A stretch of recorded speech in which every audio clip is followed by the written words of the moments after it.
Kalau dia belum cukup umur, dia nyuci keris yang lebih tua ya tentunya nggak kuat dong. Yang mencuci itu bisa-bisa kesurupan. Wesi aji, aku njaluk tekanmu, aku njaluk gondongmu, aku njaluk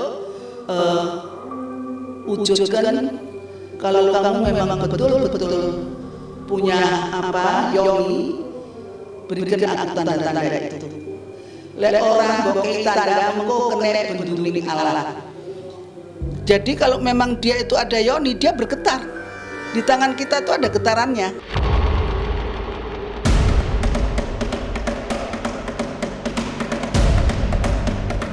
Selepas Suro Purnomo atau pertengahan bulan Suro, Eyang Ratih mengumpulkan tidak kurang dari 60 pusaka untuk dijamasi. Proses penyucian keris-keris dan berbagai benda pusaka dilakukan secara cermat karena memang tidak bisa sembarangan. Sesaji lengkap disiapkan dalam rangkaian jamasan bulan Suro yang sakral. Lantas, seperti apa prosesi jamasan yang membutuhkan energi batin tidak ringan itu?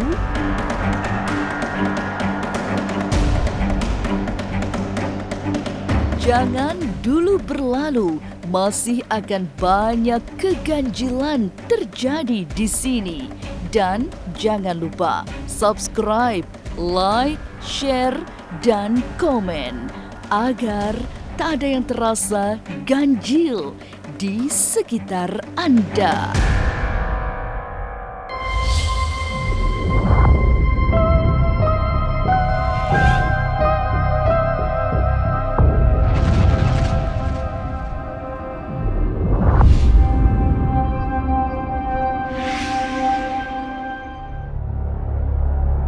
Suro sudah melewati pertengahan bulan saat Eyang Ratih memulai jamasan. Tradisi membersihkan benda-benda pusaka menjadi ritual terpenting di bulan Suro. Karena inilah bulan sakral saat orang Jawa melakukan mesuraga atau bertiterah, pasrah pada yang punya lampah.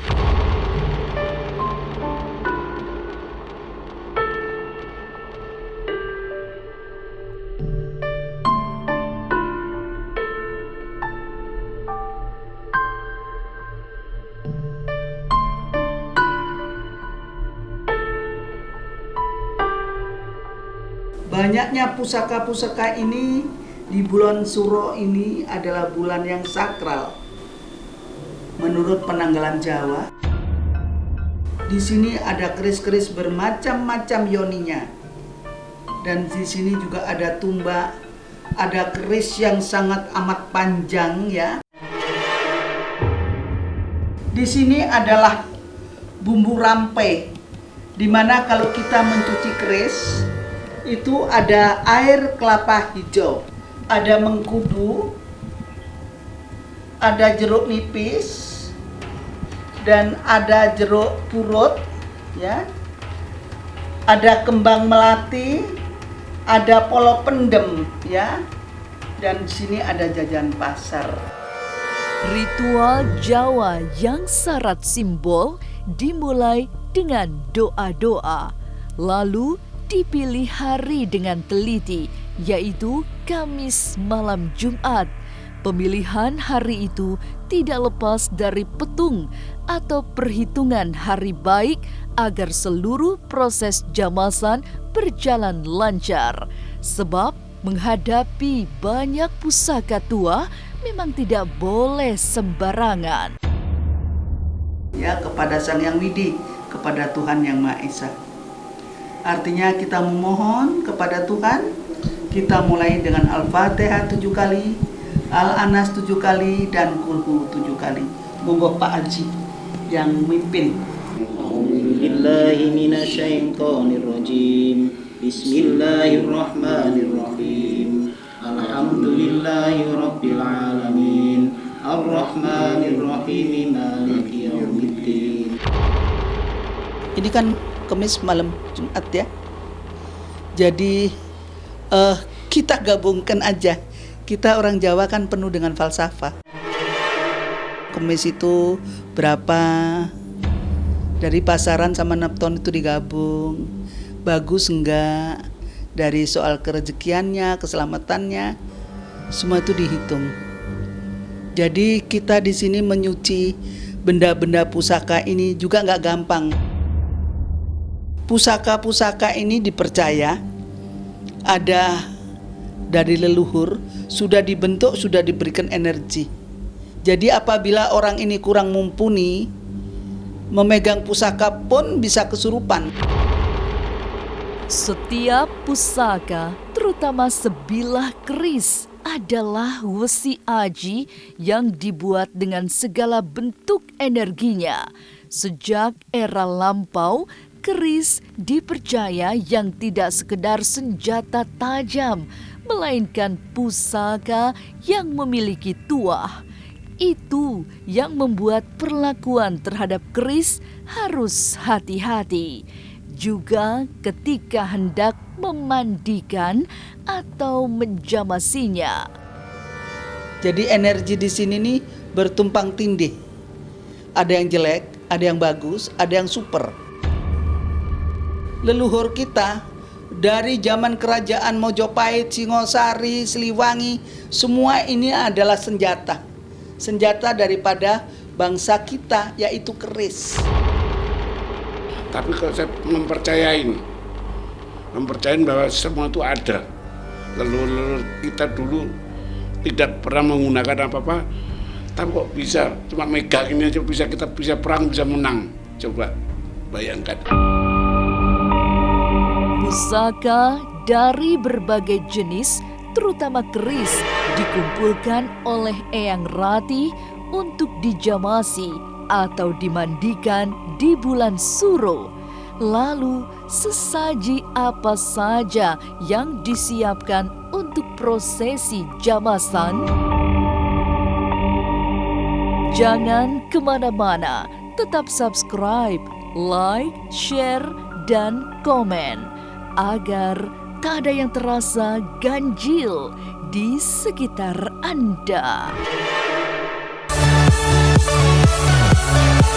Untuk memberi dukungan kepada Silet, mulai dari Instagram, Facebook, RCTI Plus, dan juga web. Sebagai contoh, untuk memberikan suara lewat Instagram, pertama, follow Instagram @Indonesian TV Awards. Pilih postingan kategori untuk vote, yakni program non-primetime non-drama terpopuler. Kemudian like postingan tersebut. Dan vote dengan cara komen di postingan kategori program non-primetime non-drama terpopuler dengan format #VoteITA2020 spasi kode D5. Ya, kode D5. Oke pemirsa, jangan lupa dukung juga Silet di ajang Indonesian TV Awards. Caranya kalian bisa like di Instagram page-nya melalui Facebook atau juga melalui aplikasi RCTI Plus. Dicek sekarang ya, vote Silet.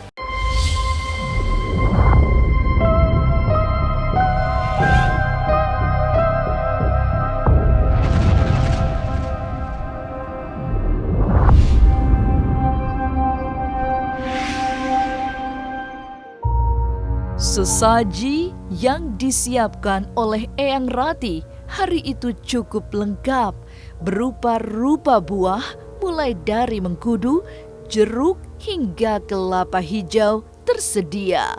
Lalu kembang setaman serta jajan pasar.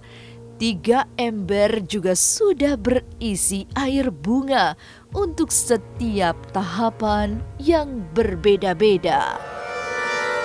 Prosesi awalnya di situ ada 3 bak ya. 3 bak itu isinya macam-macam. Yang pertama itu dikasih mengkudu, dikasih jeruk nipis, dikasih asem agar karat-karat yang sudah ada ini luntur. Ya, untuk melunturkan. Yang kedua kita kasih sabun dia. Sabunnya adalah jeruk purut. Kenapa dengan kelapa hijau? Kelapa hijau itu bukan sama dengan degan loh ya. dengan kelapa muda loh. Kelapa hijau ini kalau dibuka itu seratnya merah. Setelah direndam, kita gosok-gosok ininya, kita biarkan 1 hari apa 2 hari. Besok kita angkat, kita kemasukkan ke kelapa hijau. Ya, biar direndam lagi 1 hari dengan kelapa hijau itu. Sudah diangkat, baru kita kasih minyak wangi, selesai.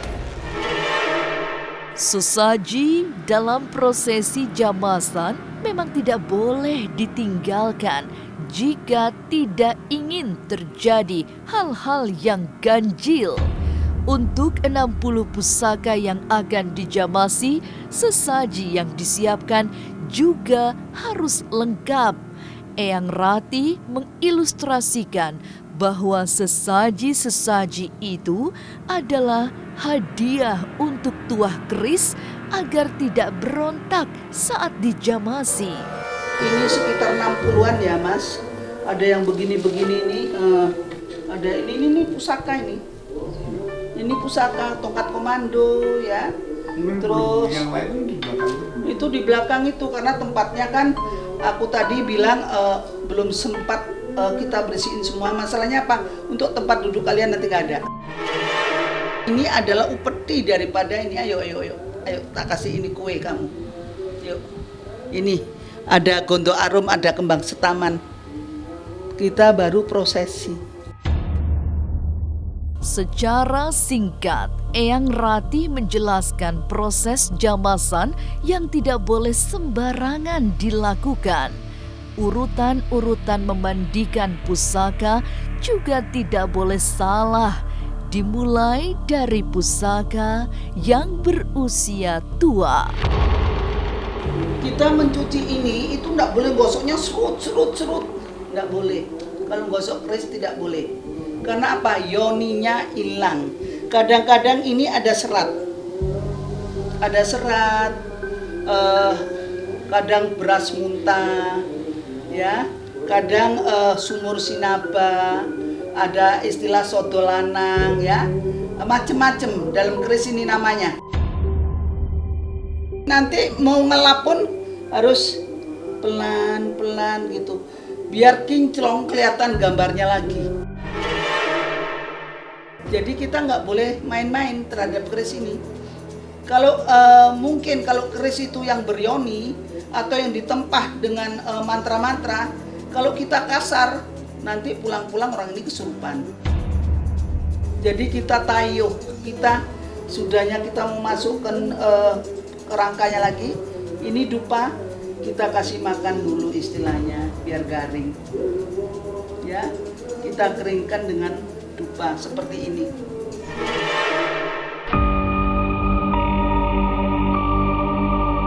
Sesaji yang harus disiapkan untuk melakukan jamasan memang harus lengkap agar terhindar dari mara bahaya. Lantas, seperti apa jalannya prosesi jamasan keris pusaka yang dilakukan Eyang Rati? Jangan kemana-mana, tetap subscribe, like, share, dan komen agar tak ada yang terasa ganjil di sekitar Anda. Pemirsa, jangan lupa tonton terus Intens Investigasi yang tayang Senin sampai Jumat 2 kali sehari, yang tayang siang dan malam. Subscribe juga channelnya.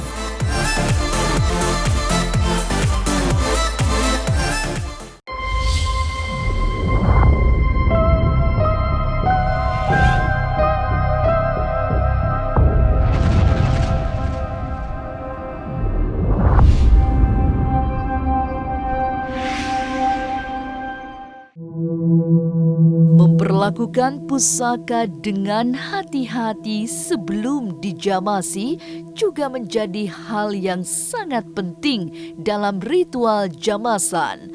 Dengan penuh penghormatan, pusaka-pusaka itu diberi nomor agar tak tertukar antara bilah dan warangkanya. Semua proses dilakukan secara seksama, dialasi oleh ketebalan batin, Karenanya, tidak sembarang orang bisa memandikan pusaka. Baru Eyang kasih nomor untuk dimandikan, siap mandi. Setelah besok baru saya tahu ini keris yang kasar, ini keris yang bagus, ini keris yang bagaimana, baru tahu. Kalau memegang keris untuk memahami keris ini beryoni apa tidak, itu kita harus bismillah dulu ya. Bismillah, wesi aji. Aku njaluk tekamu, aku njaluk gondomu, aku njaluk wujudkan kalau kamu memang betul-betul punya yoni, berikan aku tanda-tanda itu. Lek ora mbok kei tanda mengko kene benduning Allah. Jadi kalau memang dia itu ada yoni, dia bergetar. Di tangan kita itu ada getarannya. Dari getaran itu kita bisa nerawang siapa yang hadir. Jadi untuk mencuci keris itu tidak segampang yang seperti kira, Mas. Kalau tidak mumpuni juga bahaya. Bahaya untuk diri kita sendiri. Karena kalau nggak kuat itu bisa sinting.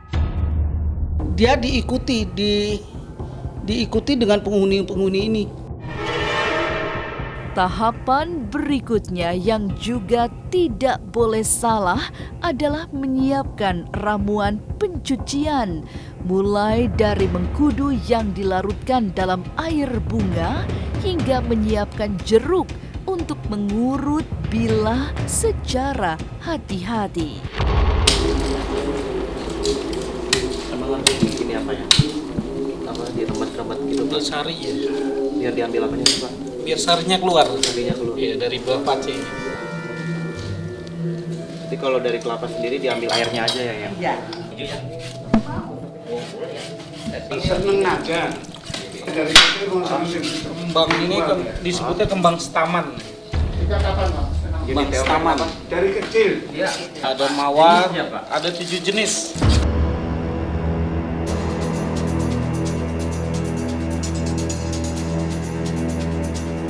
Kalau dia belum cukup umur, dia nyuci keris yang lebih tua ya tentunya nggak kuat dong. Yang mencuci itu bisa-bisa kesurupan. Karena yang dicuci itu lebih tua terus dijungkir-jungkirin, dipok-pok gitu, mana mau. Dan berikut ini puncak ritual jamasan pusaka ketika semua jenis keris dimasukkan di dalam bak berisi air yang penuh dengan taburan kembang setaman.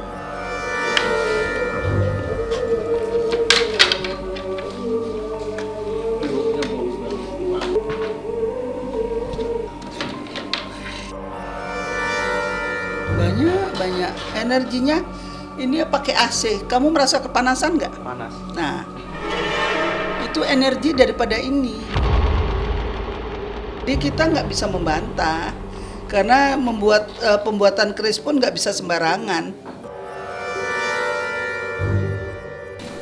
Pakai bunganya ya, sampai kena semua. Jangan ke kelapa.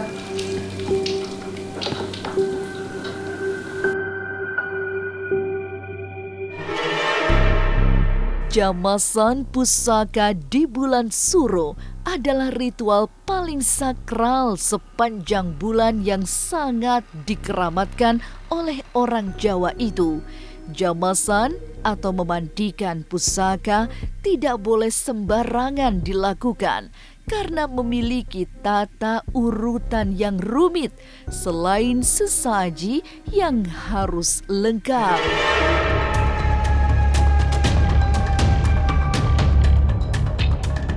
Inilah ganjil yang akan menguak berbagai misteri di alam nyata dan tak kasat mata. Sampai jumpa pada episode selanjutnya dengan kisah-kisah ganjil setiap hari Senin, Kamis, dan Jumat pukul 5 sore.